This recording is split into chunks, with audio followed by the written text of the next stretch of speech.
Pernah dengar nggak sih mitos soal si jenius penyendiri? Ya, Anda pasti tahu ceritanya. Ada orang lagi duduk sendirian di bawah pohon, tiba-tiba, bam, ada apel jatuh ke kepalanya dan dari situlah muncul ide brilian yang mengubah dunia. Kedengarannya kayak keajaiban banget kan? Tapi tahu nggak, kreativitas dan inovasi itu sebenarnya nggak bekerja kayak gitu loh.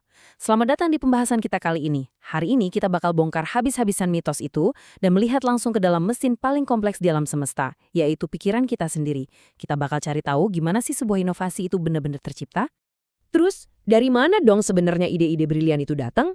Apa inovasi di bidang sains dan teknologi itu cuma sekedar sihir atau emang bakat bawaan dari lahir?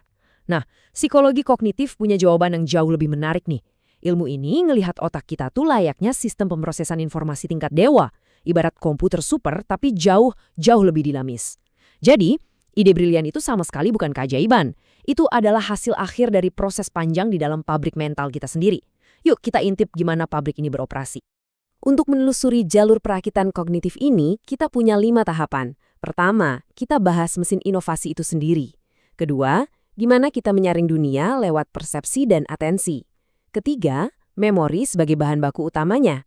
Keempat, proses merakit ide baru. Dan kelima, gimana akhirnya kita melahirkan inovasi nyata. Oke, kita masuk ke bagian pertama, mesin di balik inovasi. Sebelum bikin sesuatu, kita wajib paham dulu nih gimana fondasi mesin pikiran kita ini bekerja. Gini, coba kita bandingkan dua sudut pandang yang beda banget. Dulu ada aliran behaviorism yang mikir kalau manusia itu ibarat mesin pasif.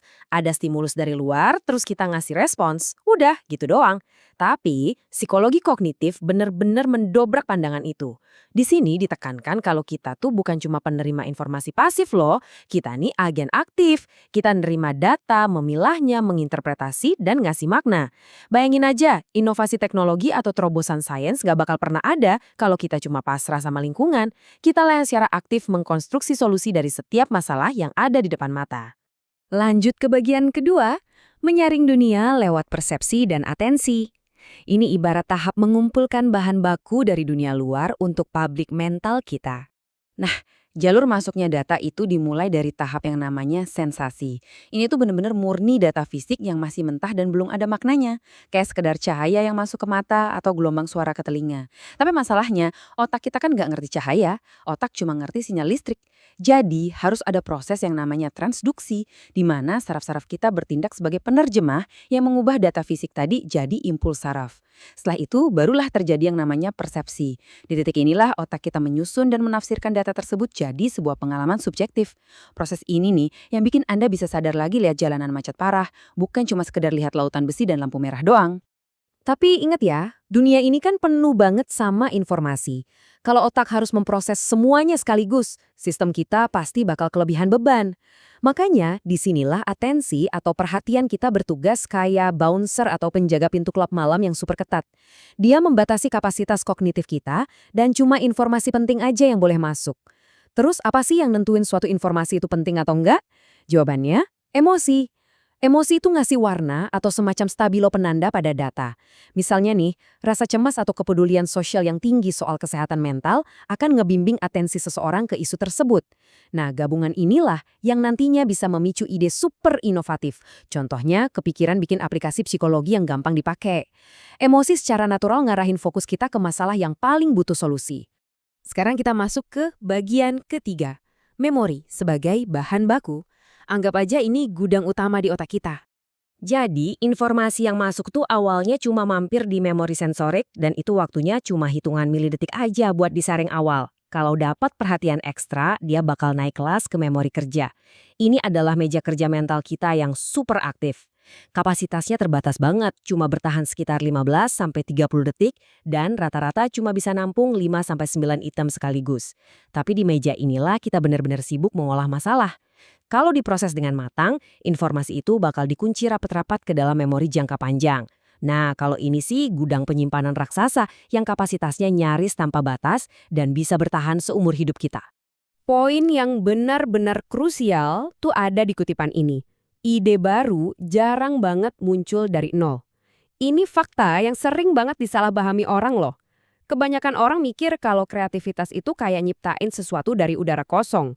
Padahal kenyataannya, dalam dunia psikologi kognitif, inovasi itu sebenarnya adalah hasil dari kombinasi ulang alias rekombinasi yang sukses dari berbagai pengalaman dan pengetahuan yang udah nongkrong lama di memori jangka panjang kita. Ibaratnya kita ngambil bahan-bahan lama dari gudang, naruh semuanya di meja memori kerja tadi, terus kita racik deh jadi sesuatu yang benar-benar baru dan fresh. Kita sampai di bagian keempat, merakit ide baru menggunakan bahasa dan visualisasi.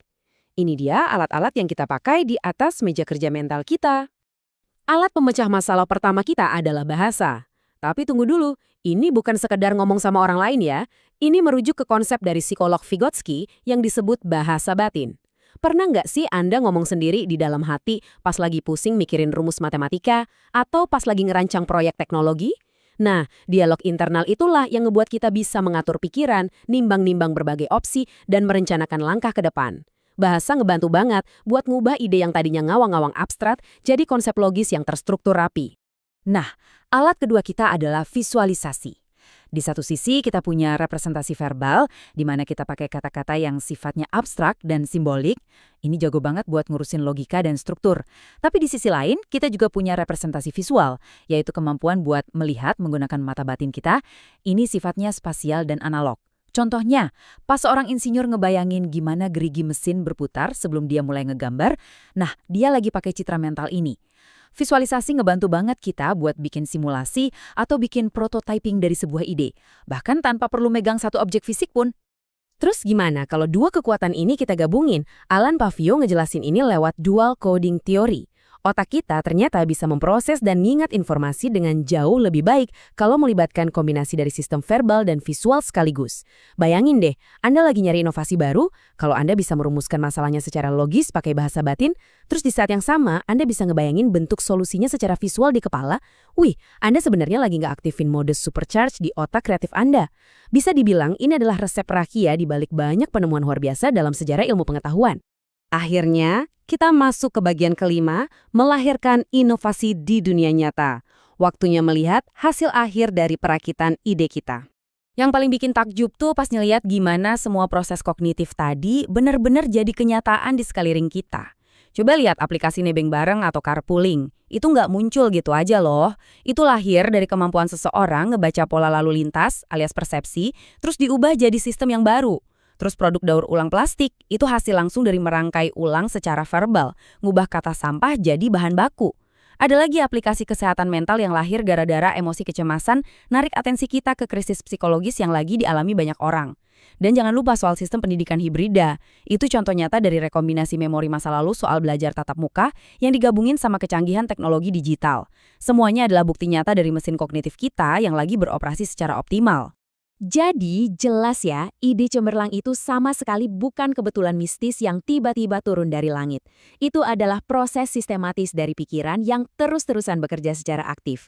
Sekarang, Anda udah ngelihat sendiri nih cetak biru dari cara kerja pabrik inovasi di dalam kepala Anda. Andalah yang pegang kendali penuh atas atensi, Anda punya gudang memori pengalaman, dan Anda dilengkapi alat canggih berupa bahasa batin dan visualisasi. Nah, pertanyaannya sekarang, setelah Anda tahu persis rahasia di balik mesin kognitif ini, inovasi apa yang bakal Anda ciptakan hari ini?